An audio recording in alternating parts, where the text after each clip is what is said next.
ಚಿಕ್ಕಬಳ್ಳಾಪುರ ಲೋಕಸಭಾ ಕ್ಷೇತ್ರದಿಂದ ಕಾಂಗ್ರೆಸ್ ಆಕಾಂಕ್ಷಿಯಾಗಿರ್ತಕ್ಕಂಥ ವೀರಪ್ಪ ಮೊಯ್ಲಿ ಅವರು ಕೊನೆ ಕ್ಷಣದಲ್ಲಿ ಟಿಕೆಟ್ ಕೈ ತಪ್ಪಿತ್ತು. ಈಗ ಅವರು ರಕ್ಷಾರಾಮ್ ಅವರಿಗೆ ಬೆಂಬಲ ಕೂಡ ಘೋಷಿಸಿ ಈಗ ಸಭೆ ಕೂಡ ನಡೆಸಿ ಹೊರಬಂದಿದ್ದಾರೆ. ಈಗ ಸ್ವತಃ ಮಾಜಿ ಮುಖ್ಯಮಂತ್ರಿಗಳಾಗಂಥ ವೀರಪ್ಪ ಮೊಯ್ಲಿ ಅವರು ಏನು ಹೇಳ್ತಾರೆ ಕೇಳ್ಕೊಂಬರೋಣ. ಸರ್, ತಾವು ಈ ಹಿಂದೆ ಚುನಾವಣಾ ಆಕಾಂಕ್ಷಿ ಆಗಿದ್ರಿ, ಟಿಕೆಟ್ ಆಕಾಂಕ್ಷಿ ಆಗಿದ್ರಿ, ಕೊನೆ ಕ್ಷಣದಲ್ಲಿ ಟಿಕೆಟ್ ತಪ್ಪಿತು ಅನ್ನೋದು ಟಿಕೆಟ್ ಆಕಾಂಕ್ಷೆ ಅಲ್ಲ. 15 ವರ್ಷದಿಂದ ಅವಿನಾಭಾವ ಸಂಬಂಧ ಈ ಕ್ಷೇತ್ರದ ಜನರಲ್ಲಿದೆ. ಒಂದು ಆ ರೀತಿಯಲ್ಲಿ ಒಂದು ಬಾಂಧವ್ಯ ಇದೆ. ಅರ್ಥ ಆಯ್ತಲ್ಲ. ನಾನು ಆಕಾಂಕ್ಷಿ ಅಂತೇಳಿ ಪ್ರಚಾರನೂ ಮಾಡಲಿಲ್ಲ, ಯಾರ ಹತ್ರ ಬೆಂಬಲನೂ ಕೇಳಲಿಲ್ಲ.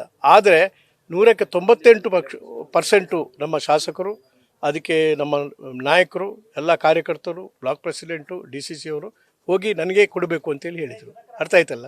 ಅಲ್ಲಿ ನಾನು ಕ್ಯಾನ್ವಾಸ್ ಮಾಡಲಿಕ್ಕೆ ಹೋಗಲಿಲ್ಲ. ಆ ಅಭಿಮಾನಕ್ಕೆ ನಾನು ಯಾವಾಗಲೂ ಕೂಡ ಋಣಿಯಾಗಿದ್ದೀನಿ.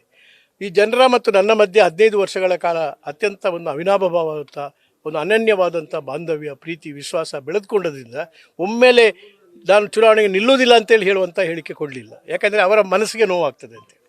ಈಗ ನಮ್ಮ ಹೈಕಮಾಂಡ್ ರಕ್ಷಾರಾಮಯ್ಯ ಮಾಡಿದ್ದಾರೆ. ಆದರೆ ಸಂತೋಷವಾಗಿ ನಾನು ಸ್ವೀಕಾರ ಮಾಡಿದ್ದೇನೆ. ನನಗೂ ಒಂದು ಬಿಡುಗಡೆ ಆಯಿತು.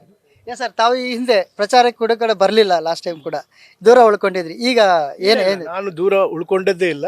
ಅವರು ಬಂದ ಮೇಲೆ ಕೂಡಲೇ ನಮ್ಮ ಮನೆಗೆ ಬಂದರು. ರಕ್ಷಾರಾಮಯ್ಯ ಮತ್ತು ಅವರ ತಂದೆ ಸೀತಾರಾಮ್ ಸುಸ್ವಾಗತ ಮಾಡಿದ್ದೇನೆ, ಬಹಿರಂಗವಾಗಿ ಘೋಷಣೆ ಮಾಡಿದ್ದೇನೆ. ಯಾವುದೇ ರೀತಿ ಅತೃಪ್ತಿ ವಹಿಸುವಿಲ್ಲ ಅಥವಾ ನಮ್ಮ ಪಕ್ಷದಿಂದ ಇನ್ನೂ ನನಗೇನು ಕೊಡಿ ಆಮೇಲೆ ಇಳಿತೇನೆ ಅಂತೇಳಿ ಆ ಶರ್ತ ಕೂಡ ಹಾಕಲಿಲ್ಲ.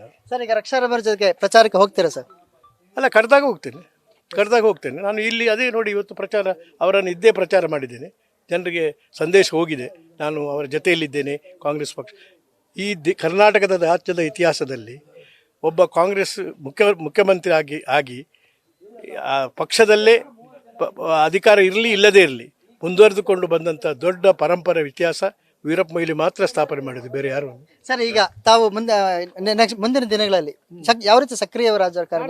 ಮನೆ ಇರ್ತದೆ, ಆಫೀಸ್ ಇರ್ತದೆ, ಜನಗಳ ಸರ್ವಿಸ್ ಮತ್ತು ಕಾರ್ಯಕರ್ತರ ಸೇವೆ ನಾನು ಮುಂದುವರಿಸಿಕೊಂಡು ಹೋಗ್ತೇನೆ. ಸರ್, ತಾವು ಬೆಳೆಸಿದ ಸುಧಾಕರ್ ಹಿಂದೆ ಈಗ ಸಚಿವರಾಗಿ, ನೆಕ್ಸ್ಟ್ ಮಾಜಿ ಸಚಿವರಾಗಿ ಈಗ ಆಕಾಂಕ್ಷಿಯಾಗಿದ್ದಾರೆ. ಈಗ ತಮ್ಮ ಶಿಷ್ಯರೇ ಆಗಿದ್ರು ಈ ಹಿಂದೆ ಕೂಡ. ಈಗ ಮೊನ್ನೆ ಸಭೆಯಲ್ಲಿ ಕಣ್ಣೀರು ಹಾಕೊಂತಾರೆ, ಒಂಥರ ನಟನೆ ಮಾಡ್ತಾರೆ ಅಂತ ಹೇಳ್ತಾ ಇರ್ತಕ್ಕಂಥದ್ದು. ಈಗ ಅವರು ನಟನೆ ಮಾಡ್ತಾರೋ, ಸಹಜವಾಗಿ ಕಣ್ಣೀರು ಬಿಟ್ಟರು, ನಾನು ಆ ದಿವಸ ನೋಡಲಿಲ್ಲ. ಆದರೆ ಆ ಮನುಷ್ಯರು ಕಾರ್ಯಕರ್ತರ ವಿಶ್ವಾಸ ಕಳ್ಕೊಂಡಿದ್ದಾರೆ, ಮತದಾರರ ವಿಶ್ವಾಸವನ್ನು ಕಳ್ಕೊಂಡಿದ್ದಾರೆ. ಅದನ್ನು ಪುನಃ ಗಳಿಸುವುದು ಅಷ್ಟು ಸುಲಭ ಅಲ್ಲ. ಸರ್, ರಕ್ಷಾರಾಮಯ್ಯ ಅವರನ್ನ ಯಾವ ರೀತಿ ಗೆಲ್ಸ್ಕೊಂಡ್ ಬರ್ತೀರಾ ಸರ್? ಖಂಡಿತವಾಗಿ ಗೆಲ್ತೇವೆ. ಯಾಕಂದರೆ ಇದು ಕಾಂಗ್ರೆಸ್ ಕ್ಷೇತ್ರ ಮತ್ತು ಇದೊಂದು ಕಾಸ್ಮೋಪಾಲಿಟನ್ ಅಂದರೆ ಜಾತ್ಯತೀತವಾದಂಥ ಕ್ಷೇತ್ರ.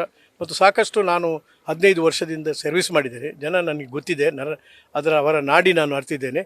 ಆದ್ದರಿಂದ ಇದು ಕಾಂಗ್ರೆಸ್ಸಿನ ಭದ್ರವಾದಂಥ ಕೋಟೆ. ಆ ಭದ್ರವಾದ ಕೋಟೆಯಲ್ಲಿ ರಕ್ಷಾರಾಮಯ್ಯ ಕೂಡ ಖಂಡಿತವಾಗಿ ಕೂಡ ಸುಕ್ಷೇಮವಾಗಿ ಆರಿಸಿಕೊಂಡು ಬರ್ತಾರೆ. ಇದಿಷ್ಟು ವೀರಪ್ಪ ಮೊಯ್ಲಿ ಅವರ ಮಾತು. ಕ್ಯಾಮರಾ ಪರ್ಸನ್ ರೋಷನ್ ಜೊತೆ Suresh Babu, news first, Chikkaballapura. News first, ನಿರ್ಭೀತಿಯಿಂದ ನಿಮ್ಮ ಪರವಾಗಿ.